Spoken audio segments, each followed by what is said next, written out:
சரியா? அப்போ ஒவ்வொரு ஜூலை மாதமுமே நீங்க நடத்திக்கிட்டே இருப்பீங்கன்னா, எப்பதான் நீங்க உங்களுடைய டார்கெட்ட அச்சீவ் பண்ணுவீங்க? எப்போ எத்தன வருஷத்துல நீங்க போதை இல்லாத ஒரு தமிழ்நாட்ட கொண்டு வருவீங்க? போதையே ஒழிக்கணும்ன்ற அவசியம் கிடையாது. போதை மனிதருக்கு தேவை. நம்ம வந்து சாதாரண இந்த டாஸ்மாக் எதுக்கு எடுத்தாலும் அத பத்தி சொல்றோம். ஸ்டார் ஹோட்டல்ஸ பத்தி சொல்றது இல்ல. இந்த பிரைவேட் பார்ஸ பத்தி பேசுறது இல்ல. அங்க நடக்காத குடியும் கூத்துமாங்க. இப்ப இந்த ஆமா. Recreation clubs. இந்த கிளப்ஸ் எத்தன மூடப்பட்டிருக்கு? எத்தனைக்கு புதுசா திறக்கிறதுக்கு அனுமதி தரப்பட்டிருக்கு? எத்தன ஸ்டார் ஹோட்டல்ல நீங்க வந்து இந்த பார மூடுனீங்கப்பா? எத்தனை பப்ஸ நீங்க வந்து மூடிருக்கீங்கப்பா? இந்த மதுவை பற்றிய விழிப்புணர்வு குடுக்கிறதுன்றது என்னவாக இருக்கணும் அப்படின்னா, இந்த மதுவை முற்றிலுமாக அறவே ஒழித்து விடுவது அப்படின்ற டோன்ல நீங்க பேசுறீங்க அப்படின்னா, உங்களுக்கு தோல்விதான் மிஞ்சும். இந்த ஒழுக்கத்தோட தொடர்புபடுத்தி, இந்த ஏழை எளிய மக்கள மட்டும் நீங்க டார்கெட் பண்ணாதீங்க. எல்லாரையும் கொண்டு வாங்க. இந்த கோவிலுக்குள்ள எல்லா போதைகளையும் கொண்டு வாங்க.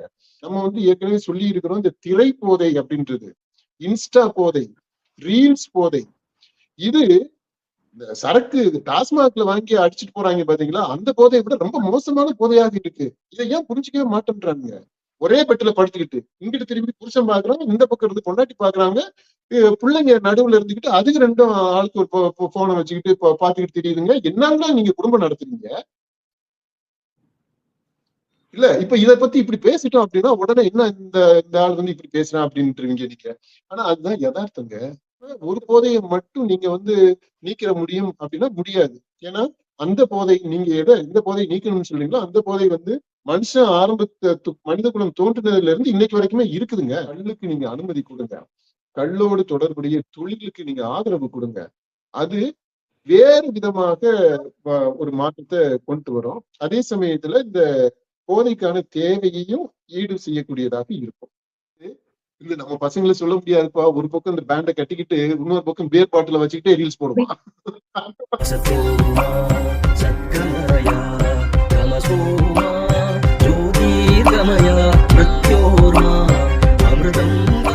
அடுத்து இந்த மாநாட்டோட முக்கியமான தலைப்பு நோக்கம் அப்படிங்கறதே வந்து இந்த போதையில்லா தமிழகம் அப்படிங்கறதா. அது அவர் வந்து சொல்றாரு 5200 டாஸ்மாக் கடைகள்லாம் இருக்கு. அதுல அது மதுனாலதான் பாலியல் குற்றங்கள் இதெல்லாமே அதிகமா நடைபெறுது.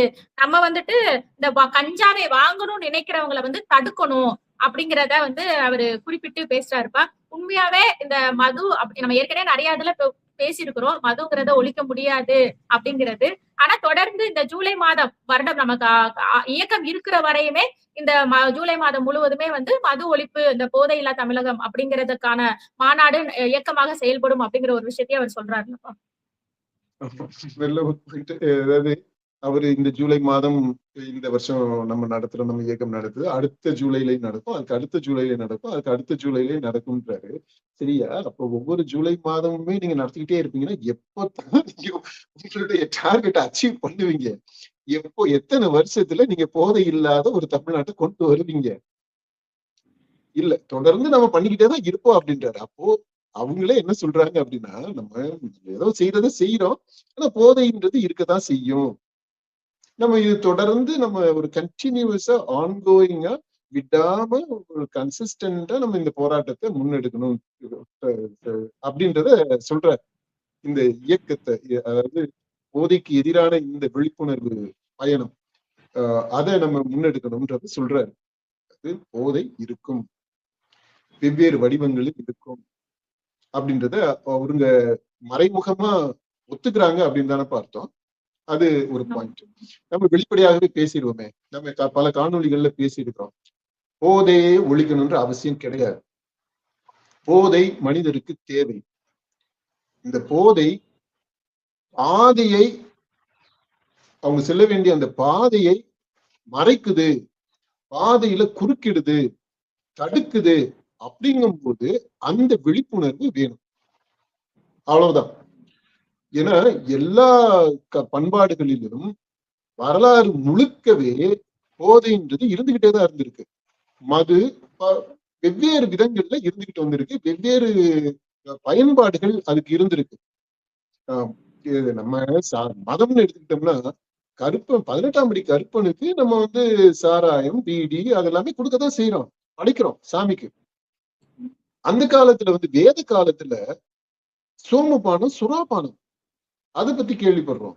இந்த ரிக்வேதத்துல அவ்வளவு அந்த பாடல்கள் இருக்கு. வேதங்களை நீங்க எடுத்துக்கிட்டோம்னா இந்த போதை பொருளை அதை புகழ்ந்து பாராட்டி அதுக்கு வழிபாடு செய்யக்கூடிய விதத்திலேயே பாடல்கள் இருக்கு. இதை நான் வந்து அதாவது இதா விமர்சனமா சொல்லல, இதெல்லாமே நம்முடைய பண்பாட்டுல பார்க்கிறோம். மத ரீதியாகவுமே இந்த போதையினுடைய பயன்பாடு இருந்திருக்கு. இன்றைக்கு இருக்கக்கூடிய இவங்களவே எடுத்துக்கோங்களேன், அகோரிகள் அப்படின்றவங்க, சிவனை வழிபடக்கூடியவங்க, அவங்க எல்லாருமே இந்த கஞ்சா பழக்கத்திற்கும் போதைக்கும் அடிமையானவங்கள்ல அந்த போதை பழக்கம் உள்ளவங்களாக இருக்கிறாங்க அப்படின்றதும் பெருவாரியாக நம்ம பார்க்கக்கூடிய ஒன்றாக இருக்கு. இது மத ரீதியாக. அப்புறம் தனிப்பட்ட அளவுல மன உளைச்சலுக்கு ஆளானவங்க, மன நெருக்கடிகளுக்கு ஆளானவங்க, அவங்க பயன்படுறத நம்ம பாக்குறோம். அவங்களுக்கு தேவை இருக்கு. அப்புறம் உடல் உழைப்பு, கடினமாக உடல் உழைப்பு செய்யக்கூடியவங்க, அவங்களுக்கு தேவை இருக்கு. அப்புறம் வீட்டுல ஒரு கொண்டாட்டம் அப்படின்னு வரும்போது அந்த செலிப்ரேஷனுக்கு அதை முழுமையாக கொண்டாட்டத்தை கொண்டாடுவதற்கு உதவியாக இந்த போதை பொருள் இருக்கு. அப்புறம் நண்பர்களாக ஒன்னா சேர்ந்து இந்த நட்பு ரீதியாக வரும்போது அங்க இருக்கு. இந்த ஜென்சின்றாங்க, ஜென் ஆல்பாவே இப்போ வந்து அந்த போதை இதுக்கு நட்பாக உறவை செலிப்ரேட் பண்ணக்கூடியது. அப்படி பல விதங்கள்ல பல மட்டங்கள்ல இருக்கு, வரலாறு ரீதியாக இருக்கு. நாம வந்து இப்போ ஔவையார் அவங்க கல்ல அடிச்சுட்டு பாட்டு பாடி இருக்கிறாங்க, அதை பத்தி நம்ம சொல்லி இருக்கிறோம். பெரிய பெரிய அந்த அரசர்கள் எல்லாம் இருக்கிறாங்க. அப்புறம் இவங்களை எடுத்துக்கோங்க, நம்ம பாரதியாரவே எடுத்துக்கோங்க, அவருடைய வாழ்க்கையிலே நம்ம பார்க்கிறோம். அவர் வந்து இந்த ஓபியம் அதை அருந்தக்கூடிய பழக்கம் அவருக்கு இருந்திருக்கு. அது அவருடைய மன நெருக்கடி. பாண்டிச்சேரியில இருக்கும்போது ரொம்ப பொருளாதார ரீதியாகவுமே ரொம்ப வறுமையில இருந்தவர், மன உளைச்சலுக்கு ஆளாகி இருந்தவர், அரசியல் ரீதியாக நெருக்கடிகள். அந்த மாதிரி சூழ்நிலையில இந்த அபின்றத பயன்படுத்தி இருக்கிறார் அவரு. சில சமயங்கள்ல அந்த அபினை போட்டுட்டு நல்ல பாடல்களும் உணர்ச்சிகரமான பாடல்களையும் எழுதுனதாக நம்ம வந்து பார்க்கிறோம். இப்போ அந்த மாதிரி பெரிய பெரிய கவிஞர்கள், புலவர்கள், அரசர்கள், இன்றைக்கு எடுத்துக்கீங்களேன், அரசியல்வாதிகள்ல எத்தனை பேருங்க, அதாவது இந்த மது அருந்தாதவங்க இருக்கிறாங்க, அரசியல்வாதிகள், தொழில் அதிபர்கள், பெரும் பெரும் பணக்காரர்கள், ஏழை எளியவர்கள், நீதித்துறை, சட்டத்துறை, எந்த துறையை எடுத்துக்கோங்க, எல்லா துறையிலுமே இருக்கக்கூடியவங்க எல்லாருமே. எந்த துறை? திரைத்துறை. திரைத்துறை, ஆசிரியர், கல்வித்துறை, எல்லாத்தையுமே எடுத்துக்கோங்க. எல்லாத்துலயுமே பெரும்பாலானவங்க இந்த மது அருந்தியவர்களாக இருக்கிறாங்க, அல்லது மது பழக்கம் உள்ளவர்களாக இருக்கிறாங்க. சில பேர் மதுவிற்கு அடிமையாகவும் இருக்கிறாங்க. இது யதார்த்தம். இவரே சொல்றாரு இல்ல, அண்ணாமலையே ஒரு புள்ளி விவரம் சொல்றாரு, 24 விழுக்காடு, அதாவது 4ல ஒருத்தர் இந்த மது அருந்தியவராக இருக்கிறார் அப்படின்றத சொல்றார். அப்ப இந்த இவ்வளவு ஆல் பெர்வேசிவா இருக்கு குடி அப்படின்றது, எல்லா மட்டத்திலையுமே இருக்கு. நம்ம வந்து சாதாரண இந்த டாஸ்மாக் எதுக்கு எடுத்தாலும் அதை பத்தி சொல்றோம், ஸ்டார் ஹோட்டல்ஸை பத்தி சொல்றது இல்ல, இந்த பிரைவேட் பார்ஸை பத்தி பேசுறது இல்ல. அங்க நடக்காத குடியும் கூத்துமாங்க. இப்போ எத்தனை ஒரு டாஸ்மாக மூடணும்ன்றோம், ஆனா இன்னொரு பக்கம் வந்து எத்தனை FL2 லைசன்ஸ் பெற்ற அந்த பிரைவேட் பார்ஸ் இருக்குது இல்லையா, மணமகள் மன்றங்கள்.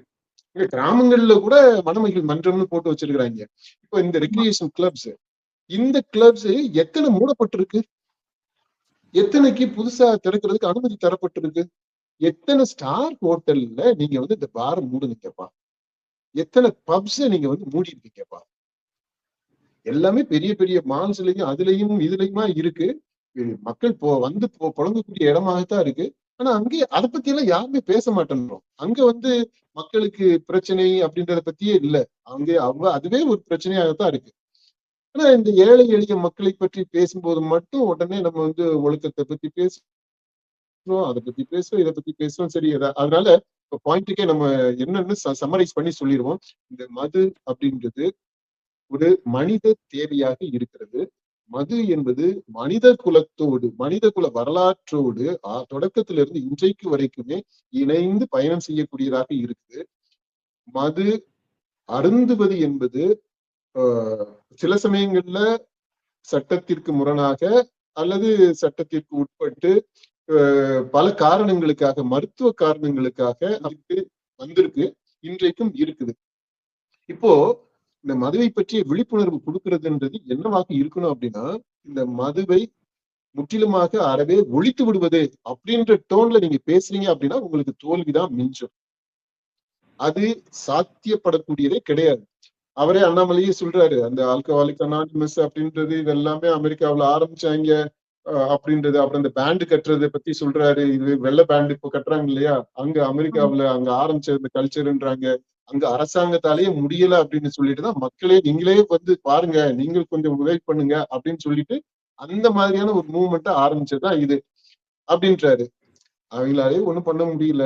உலகத்துல எந்த நாட்டாலையுமே எதுவுமே பண்ண முடியல. நம்ம இங்க சொன்னோம், இன்னைக்கு இருக்கக்கூடிய எல்லா துறையிலையும் மேல இருக்கக்கூடியவங்கல இருந்து கீழே இருக்கிறவங்க வரைக்குமே, பொருளாதார ரீதியாக மேல இருக்கிறவங்கல இருந்து கீழே இருக்கிறவங்க வரைக்குமே, படிப்பு ரீதியாக மேல உயர்மட்டத்துல அதிக மெத்த படிச்ச மேதாவிகள்ல இருந்து, தத்துவம் பேசக்கூடியவங்கல இருந்து, கவிதை எழுதுறவங்கல இருந்து கீழே இருக்கக்கூடியவங்க வரைக்குமே, அந்த விளிம்பு நிலை மக்கள் சபால்டன்ஸ்ல இருந்து எலீட் கேங் வரைக்குமே எல்லா இடத்துலயுமே மது இருக்குதுப்பா. அப்ப என்ன செய்யணும் அப்படின்னா, இந்த prevalence ஆஃப் இந்த மது இருக்கு இல்லையா, அந்த போதை, இந்த போதை பற்றி அதை வெளிப்படையாக நம்ம பேசுறது நல்ல விஷயம். ஆனா இதை வந்து நீங்க டார்கெட் பண்ணாதீங்க. இந்த ஒழுக்கத்தோட தொடர்புபடுத்தி இந்த ஏழை எளிய மக்களை மட்டும் நீங்க டார்கெட் பண்ணாதீங்க. எல்லாரையும் கொண்டு வாங்க. இந்த கோவிலுக்குள்ள எல்லா போதைகளையும் கொண்டு வாங்க. அடுத்து இது ஒரு ஆஸ்பெக்ட் தான். இந்த போதைன்னு சொல்லும் போது வெறுமனே இந்த மது, ட்ரக்ஸ் இது மட்டும் இல்ல. நம்ம வந்து ஏற்கனவே சொல்லி இருக்கிறோம், இந்த திரை போதை அப்படின்றது, இன்ஸ்டா போதை, ரீல்ஸ் போதை, இது இந்த சரக்கு டாஸ்மாக்ல வாங்கி அடிச்சுட்டு போறாங்க பாத்தீங்களா, அந்த போதையை விட ரொம்ப மோசமான போதையாக இருக்கு. இதை ஏன் புரிஞ்சுக்கவே மாட்டேன்றாங்க. இது வீட்டுக்குள்ள இருக்குங்க. இதுக்கு எல்லாருமே அடிமையா, குடும்பமா மொத்தமா அடிமையா இருக்கான். புருஷன் ஒரு பக்கம் அந்த பக்கம் ரீல்ஸ் பாத்துக்கிட்டு இருக்கான், ஒரே பெட்டுல படுத்துக்கிட்டு. இங்கிட்டு திரும்பி புருஷன் பாக்குறான், இந்த பக்கம் இருந்து பொண்டாட்டி பாக்குறாங்க, பிள்ளைங்க நடுவுல இருந்துகிட்டு அதுக்கு ரெண்டும் ஆளுக்கு ஒரு போனை வச்சுக்கிட்டு பாத்துக்கிட்டு தெரியுதுங்க. என்னன்னா நீங்க குடும்பம் நடத்துறீங்க இல்ல. இப்ப இதை பத்தி இப்படி பேசிட்டோம் அப்படின்னா உடனே என்ன இந்த ஆள் வந்து இப்படி பேசுறான் அப்படின்ட்டு நீங்க. ஆனா அதுதான் யதார்த்தங்க. இந்த போதை இருக்கு பாத்தீங்களா, குடும்பமாக சேர்ந்து அனுபவிச்சுக்கிட்டு இருக்கிற போதை குடும்பத்துல. இந்த போதையை பத்தி, திரை போதையை பத்தி நீங்க பேசுங்க. அடுத்து இறை போதை. இந்த அண்ணாமலை சொல்றாரு பாத்தீங்களா, அந்த வீட்டுக்குள்ள விட்டுட்டு வந்தேன் அப்படின்றது, அந்த போதை இருக்கு. இறை போதை, ஆன்மீக போதை, மத என்ற ஒரு போதை. அதை வந்து வள்ளலார் பேசும்போது மதமான பேய் பிடிக்காது இருக்க வேண்டும் அப்படின்ட்டு அவரு அது பேய் ரேஞ்சுக்கு ஒரு போதையை தாண்டி கொண்டு போய் நிறுத்துவாரு வள்ளலார், ராமலிங்க சுவாமிகள். ஓகே, அப்ப அந்த மாதிரி அந்த போதை இருக்கு. இப்படி போதைன்றத ஒட்டு மொத்தமா பரந்துபட்ட பார்வையில பார்க்கணும். ஒரு ஹோலிஸ்டிக் அப்ரோச் வேணும், ஒரு இன்டெகிரல் அப்ரோச், டோட்டல் அப்ரோச், ஒரு காம்ப்ரிஹென்சிவா நம்ம பார்க்கணும். அப்படி இல்லாம ஒரு போதையை மட்டும் நீங்க வந்து நீக்கிற முடியும் அப்படின்னா முடியாது. ஏன்னா அந்த போதை நீங்க எந்த போதையை நீக்கணும்னு சொல்றீங்களோ அந்த போதை வந்து மனுஷன் மனித குலம் தோன்றினதுல இருந்து இன்னைக்கு வரைக்குமே இருக்குதுங்க. அன்னைக்கு இருந்து இன்னைக்கு வரைக்குமே இருக்கு. இதுதான் போதை பற்றி நம்ம பேசணும்னா இன்னும் நிறைய விரிவாகவே பேசலாம். நம்ம அடுத்தடுத்த காணொளிகள்ல இன்னும் அதுக்கான இதை பேசுவோம். இப்ப என்ன பண்ணலாம் அப்படின்னா, இந்த உடம்பை மிகவும் அதிகமாக பாதிக்கக்கூடிய இந்த IMFL, இறக்குமதி செய்யப்பட்ட செயற்கையாக டிஸ்டில் பண்ணப்பட்டு உருவாக்கப்படக்கூடிய அந்த மதுவை குறைத்து விட்டு இயற்கையை கிடைக்கக்கூடிய மதுவை அதிகப்படுத்தலாம். அதாவது கள்ளு இறக்கலாம். கல்லுக்கு நீங்க அனுமதி கொடுங்க. கல்லோடு தொடர்புடைய தொழிலுக்கு நீங்க ஆதரவு கொடுங்க. அது வேறு விதமாக ஒரு மாற்றத்தை கொண்டு வரும். அதே சமயத்துல இந்த போதைக்கான தேவையையும் ஈடு செய்யக்கூடியதாக இருக்கும். அடுத்து அந்த மாநாட்டுல வந்து 6 தீர்மானங்கள் வந்து நிறைவேற்றப்பட்டிருப்ப, அதுவுமே வந்து போதைக்கு எதிரான தீர்மானங்கள் தான். அது என்னன்னு சொல்லிடவாப்பா? சொல்லுங்க. போதைப் பொருளை பயன்படுத்த மாட்டேன் என்பதற்கு அடையாளமாக வெள்ளைப்பட்டை அணிய வேண்டும். இது முதல் தீர்மானம்ப்பா. கல்வி நிறுவனங்கள் வழிபாட்டு தலங்களின் அருகில் உள்ள டாஸ்மாக் கடைகளை மூட வேண்டும். பள்ளி கல்வி உயர்கல்வித் துறையில் போதைப் பொருள் எதிர்ப்பு குழுக்களை உருவாக்க வேண்டும். அதன் விவரங்களை அரசின் இணையதளத்தில் வெளியிட வேண்டும். அடுத்து வந்து அரசு அனுமதி பெற்ற FL2 மதுபான கூடங்களில் அவற்றுக்கான விதிகள் பின்பற்றுவதை உறுதி செய்ய வேண்டும். இனி FL2 உரிமங்களை வழங்கக்கூடாது. போதை மறுவாழ்வு மையங்கள் அமைப்பது, மீண்டோருக்கு வேலை வாய்ப்பு வழங்குவதற்கு திட்டங்களை உருவாக்க வேண்டும். தமிழகத்தை முன்னோடி மாநிலமாக உருவாக்க வேண்டும். ஓகே, இது இது எல்லாத்தையுமே நம்ம என்டோர்ஸ் பண்றோம். இது எல்லாமே சிலது ஏற்கனவே அறிவிக்கப்பட்ட நடைமுறையில இருக்கிறதா, அதை இஃபெக்டிவா செயல்படுத்தலன்னு நினைக்கிறேன்.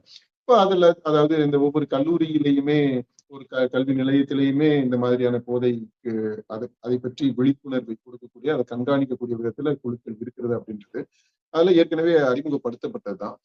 அப்புறம் இந்த கையில பேண்டு கட்டிக்கிறது அப்படின்றது இது வரைக்கும் இந்த ஜாதிக்கு ஒரு பேண்டு கட்டினா, இந்த இதுக்கு ஒரு பேண்டு கட்டினா, சாமிக்கு ஜாதிக்கு ஒரு பேண்டு, சாமிக்கு ஒரு பேண்டு, அப்படி விதவிதமா அந்த தேவைகளுக்கு ஏற்றது மாதிரி பயந்துட்டாக்க ஒரு பேண்டு, அப்புறம் நல்லது நடக்கணும் அப்படின்னா ஒரு பேண்டு, எதிரியை தொலைக்கணும்னா ஒரு பேண்டு, அப்படிதான் அந்த அரசியல்வாதிகள் எல்லாமே கை நிறைய கட்டிக்கிட்டு திரியிறாங்க. அவங்களுடைய நம்பிக்கையை நம்ம வந்து இதை பண்ணல. இப்போ அந்த வரிசையில இப்ப இதுவும் இன்னொரு பேண்டு இத கட்டிக்கிட்டாக்க என்னப்பா, நாலுல ஒரு ஆண்டுல தனித்திருக்கிறோம் அப்படிங்கிறதுக்காக அதெல்லாம் இட்ஸ் ஓகே. இந்த மாதிரி கட்டிக்கிட்டு இருந்தது சக்சஸ்ஃபுல்லா இல்ல பல நாடுகள்ல அப்படின்னு அவரே சொல்றாரு. அப்புறம் இங்க எதுக்கு இந்த மாதிரி ஒரு வேஷத்தை எதுக்கு போடணும் அப்படின்றது எனக்கு தெரியல. அது இல்லாமலே செய்ய முடியும். ஆனா கட்டிக்கிட்டதுல நமக்கு ஒன்றும் பிரச்சனையும் இல்லை. கட்டுறதெல்லாம் கட்டிக்கிட்டோம். அதான் நம்ம சொன்னோம் இல்லையா, எத்தனையோ கயிறுகளை கட்டிக்கிட்டு இருக்கிறோம், அது மாதிரி பேண்ட்ஸை போட்டுக்கிட்டு இருக்கிறோம். அதுல இது ஒரு பேண்டா இருக்கும், ஒரு ஃபேஷன் அப்படி இருக்கும். இந்த பசங்களை பொறுத்த மட்டும் அந்த ஜென் ஆல்பா அவனுங்க வந்து இப்படி ஜாலியா போட்டுக்கிட்டு ரீல்ஸ் போடுறதுக்கு நல்லா இருக்கும். அப்ப என்ன பண்ணுவாங்க, இது நம்ம பசங்களை சொல்ல முடியாதுப்பா, ஒரு பக்கம் இந்த பேண்டை கட்டிக்கிட்டு இன்னொரு பக்கம் பியர் பாட்டில வச்சுக்கிட்டே ரீல்ஸ் போடுவான். ஏன்னா அதுக்கு நிறைய லைக்ஸ் வரும், வைரல் ஆகும் அப்படின்ட்டு அதெல்லாமே செய்வாங்க. அதெல்லாம் பாருங்களேன், ஏற்கனவே இருந்தாலும் இருக்கும் அப்படி.